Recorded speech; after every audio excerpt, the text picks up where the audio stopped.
आप देख रहे हैं तेज खबर 24 और वक्त है खबरों का।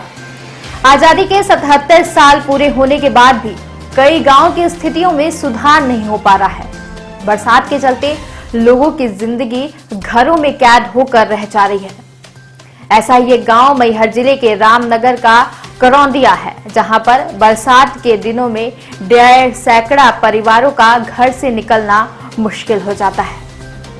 कहने के लिए यह नगरीय क्षेत्र का वार्ड है, लेकिन सुविधाओं के मामले में पिछड़े आदिवासी इलाकों से भी पिछड़ा है। करौंदिया गांव में रहने वाले लोग दशकों से बरसात के मौसम में नरकीय जीवन जीने को मजबूर होते हैं और स्कूली बच्चों का पठन पाठन बाधित हो जाता है। ये तस्वीर है रामनगर नगर परिषद के वार्ड नंबर 4 की। करौंदिया गांव रामनगर नगर परिषद में ही आता है, लेकिन विडंबना ये है कि बरसात के महीने में ये शहर से कट जाता है और बस्ती के लोग घर में ही कैद हो जाते हैं। यहाँ 20 वर्षों से बस्ती आबाद है, लेकिन सड़क नहीं, नाला है, जिसे पार करना किसी जंग लड़ने के बराबर है। बरसात के दिनों में नाला उफान में आ जाता है और बस्ती के बच्चे स्कूल से वंचित हो जाते हैं और लोगों की दिनचर्या बाधित हो जाती है। क्या दिक्कत है बेटा यहाँ पे?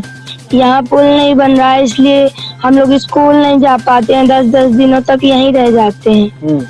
कितने बच्चे हैं जो अभी आज स्कूल नहीं गए हैं? आज 20 लोग स्कूल नहीं गए हैं। तो जैसे कोई आता है तो कैसे आता है यहाँ पे?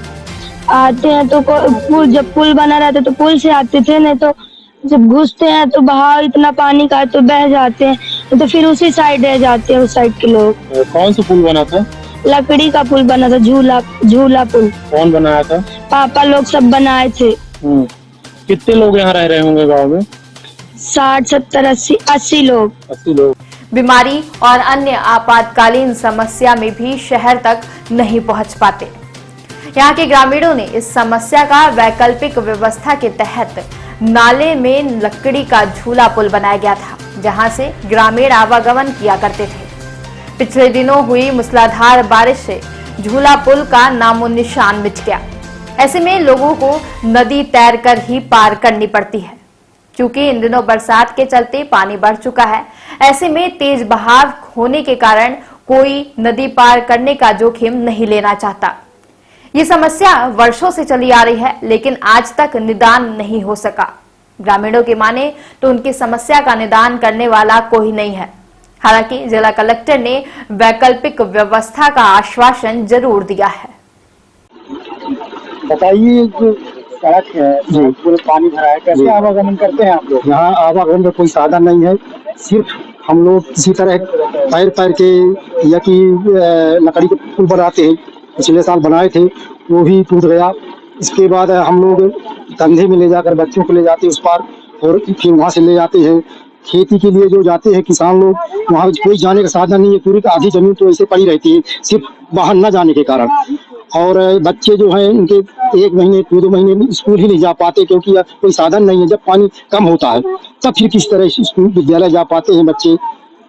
तो लगातार आप लोग मांग कर रहे हैं, कहाँ तक आप लोग पहुँचे? पिछले साल हम लोग मांग किए थे, तो CMO साहब भी आए थे, कलेक्टर साहब और महोदय जी भी, उन्होंने आश्वासन दिया था कि मैं यहाँ आकर देखूंगी और इसका व्यवस्था तुरंत करूंगी। लेकिन आज तक कोई यहाँ कुछ व्यवस्था नहीं हो पाई।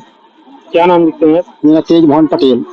क्या दिक्कत है यहाँ पे? यहाँ रोड के कारण के लड़का बच्चा स्कूल नहीं जाने पाते, इसलिए बीमार हो जाते हैं तो पैदल जाना पड़ता है घुस के। कितने साल से ऐसा है? जब से आप आई? हम 15-16 साल के आए हैं।